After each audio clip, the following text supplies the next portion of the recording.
Hi, welcome to VRLearners। हम आपके लिए ऑनलाइन ट्यूशन शुरू कर रहे हैं जिसमें क्लास 10 मैथ्स के सारे चैप्टर्स डेली अपलोड करेंगे। रेगुलर अपडेट्स के लिए हमारे चैनल को सब्सक्राइब करके नोटिफिकेशन बेल बटन दबाएं। मोरोवर हर वीडियो के एंड में आपके लिए कुछ क्वेश्चंस होंगे जिनका कमेंट में रिप्लाई जरूर करें। तो आइए स्टार्ट करते हैं आज की class. Now let's solve exercise 6.4 from NCERT। तो आइए इसका पहला क्वेश्चन देखते हैं। Given let triangle ABC be similar to triangle DEF। यहाँ में दो सिमिलर ट्रायंगल्स दिए गए ABC और DEF and their areas be respectively 64 cm squared and 121 cm squared। इसका मतलब क्या हो गया? देखिए इन दोनों सिमिलर ट्रायंगल्स का यहाँ इनका एरियाज भी दिया गया है।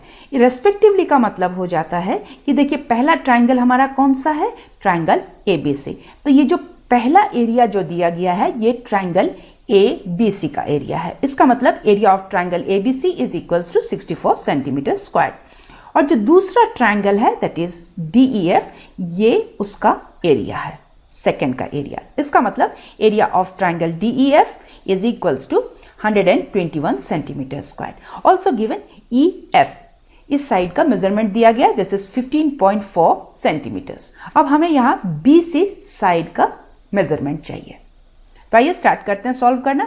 जो गिवन है वो हमने एज इट इज लिख लिया यहाँ। और हम जानते हैं यदि हमारे पास दो सिमिलर ट्रायंगल्स होते हैं तो इनका जो एरिया का रेशियो होता है दिस इज इक्वल्स टू इनका जो कॉरस्पॉन्डिंग साइड का जो रेशियो होता है उसके स्क्वायर के बराबर होता है।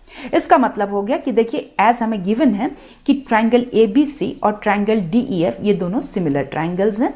इसका मतलब हो गया कि इनका जो एरिया का रेशियो है दिस इज इक्वल्स टू इनके कॉरस्पॉन्डिंग जो साइड का रेशियो होगा उसके स्क्वायर के बराबर होगा।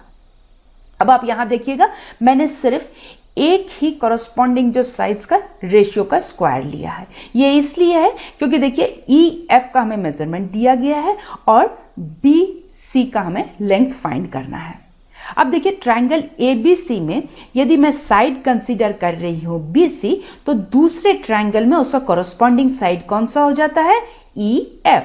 तो देखिए BC यदि मैं लेती हूं तो दूसरे ट्रायंगल में उसका कॉरस्पॉन्डिंग साइड हो जाता है EF। तो इसका यदि मैं रेशियो लिखती हूं तो क्या होगा? BC बाय EF हो जाता है। अब इनका एरिया का यदि मैं रेशियो निकालती हूं तो इन कॉरस्पॉन्डिंग साइड्स का जो रेशियो है उसके स्क्वायर के बराबर हो जाता है। फाइन। तो आइए अब जो वैल्यूज हमें दिए गए हैं वो मैं यहां पुट कर देती हूं। Given area of triangle ABC हमें दिया गया है, दिस इज 64 और given area of triangle DEF is given and this is 121। ये हमने यहां एज इट इज लिख लिया है। BC हमें फाइंड करना है और जो EF है साइड इसका जो मेजरमेंट है वो मैं यहां लिख लेती हूं, that is 15.4। Now this is whole thing square implies. देखिए 64 का मतलब क्या हो जाता है? 64 8 का स्क्वायर होता है। फाइन। और 121 होता है 11 का स्क्वायर। ये मैंने लिख लिया और इसको मैं एज इट इज लिख लेती हूं। सो इसको मैं इस तरीके से भी लिख सकती हूं। देखिए 8 square by 11 square, instead of that मैं इसको इस तरीके से भी लिख सकती हूं, 8 by 11 whole thing square is equals to, I can write this as BC by 15.4, this is whole thing square. Fine. अब यदि मैं दोनों तरफ स्क्वायर रूट ले लेती हूं तो अब ये हो जाता है 8 by 11 is equals to BC by 15.4। आइए इसको मैं अब क्रॉस मल्टीप्लाई कर देती हूं। Then this is BC is equals to 8 by 11 into 15.4।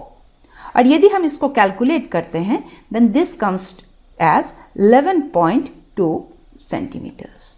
तो हमने फाइंड कर लिया कि BC की लेंथ कितनी है? 11.2 सेंटीमीटर्स। आंसर। आइए अब देखते हैं आज के सवाल। आप जल्दी से कमेंट में इनके रिप्लाई करें। मोरोवर हमारे चैनल को सब्सक्राइब करके नोटिफिकेशन बेल बटन दबाएं सो दैट आपको हमारे वीडियोस के अपडेट्स मिलते रहें। सो आज के लिए यहीं तक। See you in the next class. Thank you.